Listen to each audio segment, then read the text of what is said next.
It's easy to walk by the Opera House entrance on Broadway and not even know it's there.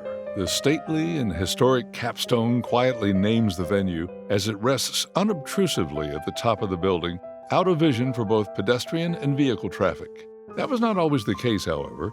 During the 1920s, an ornate Marquee sign welcomed Opera House patrons. The Broadway doors were the only public entrance to the theater at that time. Patrons would line up for tickets as excitement rose in anticipation for the live performances.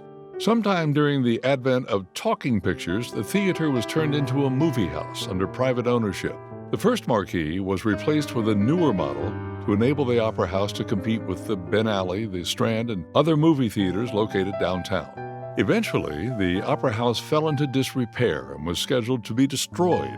Had it not been for the vision, courage, and conviction of the Opera House Fund, our historical venue may have been lost. Instead, this group of philanthropists, led by W.T. Young and Linda and George Carey, raised awareness about the historical significance of the theater and at the same time raised the necessary funds to purchase the venue and make it part of the Lexington Center Corporation.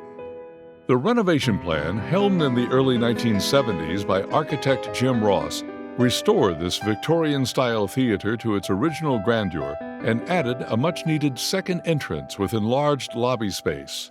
The movie Marquee on Broadway had been lost, and the new Short Street entrance quickly became the main entry and box office location.